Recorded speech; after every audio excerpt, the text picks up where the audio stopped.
रमजान के जिस पाक महीने में इबादत होनी थी, वहीं खून खराबा मुस्लिम देशों में जारी है। पाकिस्तान अफगानिस्तान की इस जंग में कई सैनिकों की मौत हुई। 55 से ज्यादा पाकिस्तानी सैनिकों को मारने का दावा अफगान तालिबान ने किया, तो वहीं पाकिस्तान ने 230 लड़ाकों को मौत की नींद सुलाने का दावा किया। यहां तक कि अफगानों के ड्रोन्स ने पाक पीएम शहबाज शरीफ के दफ्तर से महज 5 किलोमीटर दूर बम धमाके किए। अफगान तालिबान और टीटीपी के धमाकों से पाकिस्तान के हुक्मरानों की रूह कांप उठी। लेकिन क्या आपने कभी ये सोचा, रूस से लेकर अमेरिका तक कोई क्यों नहीं जीत पाया अफगानिस्तान?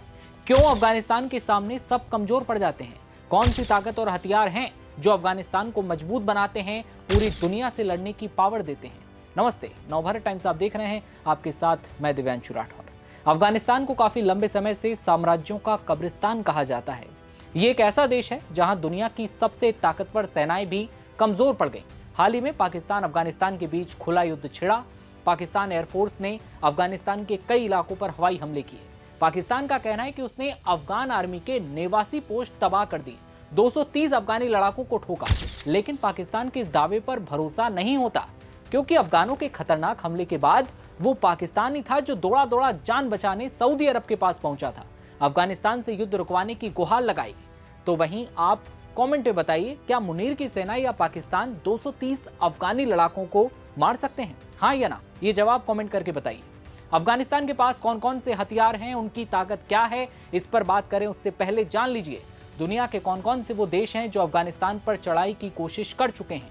सोवियत यूनियन जैसी विदेशी ताकतें बार बार एडवांस हथियार और बड़ी सेनाओं के साथ अफगानिस्तान में घुसी, लेकिन बावजूद इसके अपने मंसूबे पूरे नहीं कर पाई। 24 दिसंबर 1979 का अफगानिस्तान पर हमला हुआ।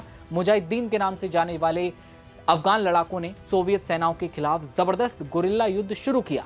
तब भी अफगानी लड़ाके रूस पर भारी पड़े। ये लड़ाई करीब 9 साल तक चली। फिर 9 साल की लड़ाई के बाद भारी मिलिट्री और आर्थिक नुकसान झेलने के बाद सोवियत यूनियन ने 15 फरवरी 1989 को अपनी आखिरी सेना वापस बुला ली। फिर आया यूनाइटेड स्टेट्स। अक्टूबर 2001 अफगानिस्तान पर हमला हुआ। मकसद अल कायदा को खत्म करना, तालिबान की सरकार को उखाड़ फेंकना। कुछ ही हफ्तों के अंदर तालिबान का राज खत्म हो गया, नई सरकार बनी, लेकिन तालिबान फिर से इकट्ठा हुआ। 2 दशकों तक बगावत के ऑपरेशन जारी रहे और उसके बाद भारी मिलिट्री खर्च, नाटो के सपोर्ट के बावजूद भी यूनाइटेड स्टेट्स तालिबान का कुछ नहीं उखाड़ पाया। 30 अगस्त 2021 को यूनाइटेड स्टेट्स ने अपनी वापसी अफगानिस्तान से ले ली। तालिबान ने जल्दी अफगानिस्तान पर फिर से कंट्रोल किया। अफगान लड़ाकों के पास भले तकनीकी मिसाइलें ना हो, चलते फिरते रोबोट आर्मी ना हो, लेकिन हमेशा इन अफगानों ने दुश्मन को धूल चटाई। ठीक उसी तरह आज वो पाकिस्तान को बार बार धमाकों के साथ सुला दे रहा है। लेकिन इनकी पावर क्या है? अफगानिस्तान की असली ताकत उसकी जमीन है।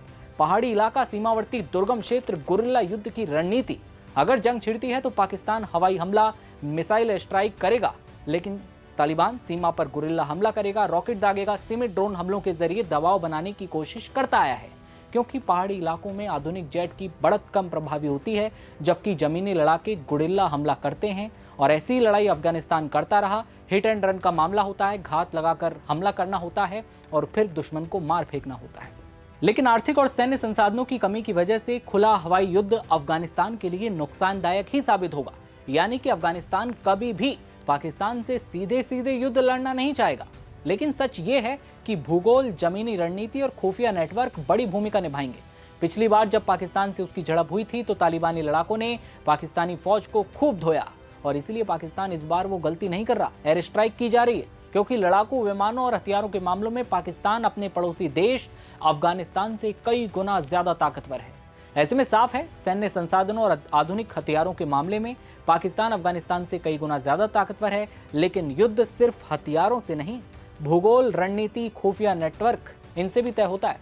अब देखना ही होगा कि क्या ये टकराव दूर तक जाता है।